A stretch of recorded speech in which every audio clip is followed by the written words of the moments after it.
In this video, we're going to have a look at paper 1, question 4 for the English language exam. So if you have a look at the rest of the playlist, we've already done English language paper 1 overview, and we've had a look at paper 1, question 2 and question 3 in this video. You're more than welcome to have a look at these videos before you start this one. Today we're going to look at question 4. So question 4 is worth 20 marks, and I would recommend spending about 20 to 25 minutes on this question. The task is to respond to a statement about the text, and you have to give your own view. So you can either agree or disagree, but I would usually recommend doing both. You have to support your answer with evidence from the text and analysis, so you can include either language and structure for this answer. The best tip to give for this question is you have to aim for 3 to 4 well-developed paragraphs, and I'll show you how to do those in this video. Let's have a go then at practicing question 4. So question 4 for paper 1 will always look like this. You get told a part to focus on, you get a quote, and you have to say to what extent do you agree. The only part that changes is this part of the quote because it changes depending on what extract you're given. I'd recommend pausing the video now and having a go at annotating this question to focus on the key words. Let's have a look at doing it together then. The first part we have to focus on is where it says focus and from line 19 to the end. This shows that we only analyse the second part of the source, not the whole extract, and you have to make sure all your points come from this section in order to get the marks. The next part is where it says a student said and the quote, and this is the student's view, so you can either agree or disagree, or you can partly agree with both. This is how you have to evaluate, and you cannot just describe in this question. To what extent do you agree shows that we are tested on our judgment, the evidence we provide, and the analysis in this question. We have to explain why and support our answer with quotes. This part says evaluate how the writer conveys, and this shows in this question we have to look at language, tone, and perspective.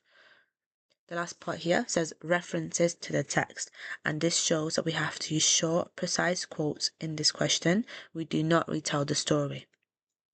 So here I've posted a screenshot of the text section we have to focus on, and I've separated the statement into the two halves. So the first half says the red-haired girl has many advantages in life. I want you to pause the video now and have a look at where we can see this in the extract. What quotes in the extract can either support or argue against this statement. So pause the video now, have a go at annotating some quotes, and then we'll look at it together in a second. So, the first quote here, a girl with beautiful red hair and white skin and eyes the colour of that green ribbon shot with gold that they had got from Paris last week. This quote has imagery as well as a simile and metaphor, and it compares her eyes to a Paris ribbon. This links the wealthy girl directly to luxury, fashion and wealth, showing that she has many advantages in life. The next quote, where it has the word carriage, quite a young man, and so well dressed, is an example of symbolism because the carriage is a symbol of wealth and privilege, and it emphasizes the class divide between Rosabelle and the wealthy girl.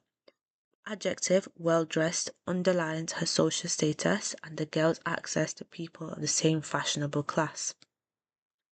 The quote, you must have a black hat with a feather that goes right round it and tied in a bow and a decent sized feather, shows imperatives and it shows entitlement. The girl has many advantages in life, which is why she can demand luxury items. This quote here, where it says, oh Harry, isn't it adorable? The girl cried, I must have that, is an example of exclamatory tone and modal verb, and her excitement in this quote shows that she can indulge desires without any hesitation. The modal verb must shows that and there's an expectation that whatever she wants she will have, showing that she has many advantages in life. This quote here, where it says, she smiled again at Rosabelle, it suits you beautifully. It has dialogue in this quote, which is irony as well.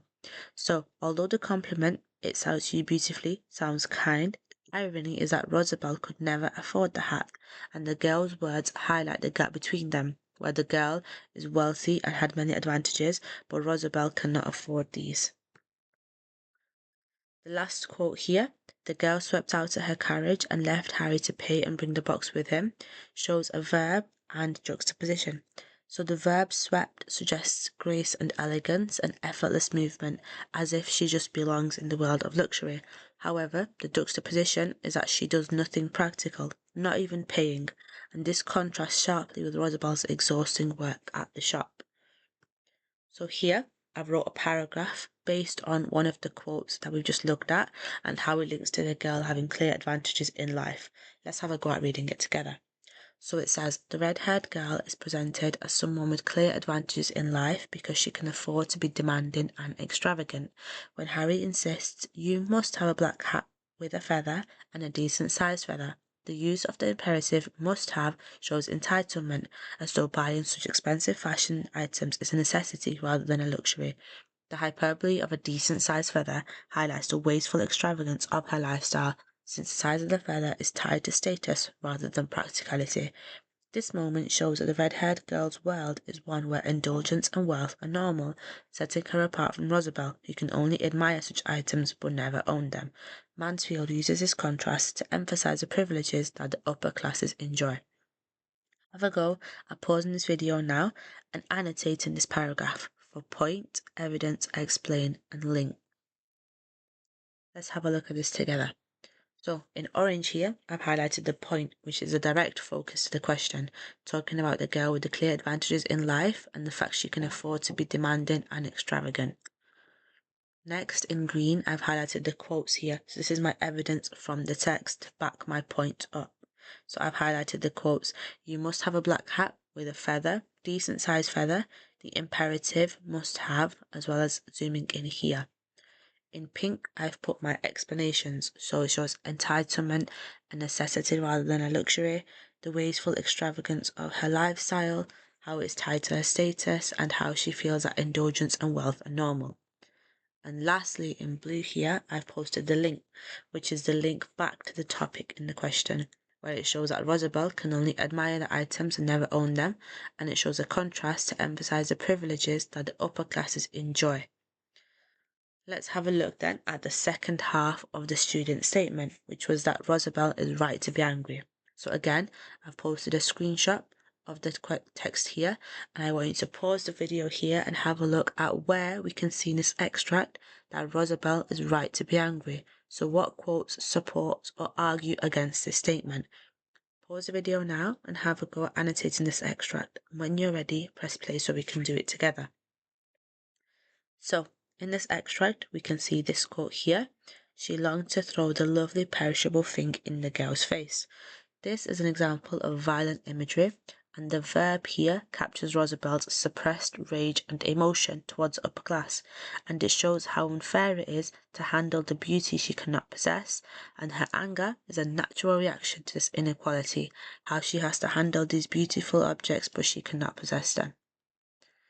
The quote, a sudden ridiculous feeling of anger, is an example of an adjective phrase, and it shows that Rosabel's anger bursts out uncontrollably, showing how strong her emotions are. The irony is that the narrator downplays her feelings, and it also highlights how trapped Rosabel is, as she is forced to think her own anger is somehow silly. However, she is right to be angry because her emotions reflect the deep injustice of her position.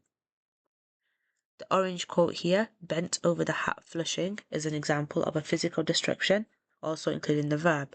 The verb flushing here shows embarrassment, shame, and suppressed fury by Rosabel.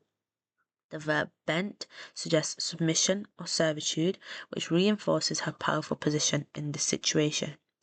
Also, the humiliation here makes her anger seem understandable, because Rosabel is forced into a position that constantly reminds her of her lack of privilege in the situation. This green quote, Rosabel turned to the mirror and placed it on her brown hair, then faced them, is an example of contrast and narrative perspective. The quote, brown hair, against how Rosabel was described as having beautiful red hair, shows the class divide is even written into the girl's appearance. The focus on Rosabel's actions reminds us that she's on display, and she's almost used as a mannequin for those in the upper classes. She's objectified and compared, and it justifies her bitterness and anger towards the situation. Here, I've wrote a paragraph based on one of the quotes that we've just read over, and it's linking to her right to be angry. So if we have a little read of it, It says, Rosabelle is right to be angry because she's humiliated and reminded of her low status. When Mansfield writes, she bent over the hat, flushing. The physical description flushing conveys her embarrassment and the sudden surge of suppressed fury, while the verb bent suggests submission, as if she's performing a task for someone more privileged.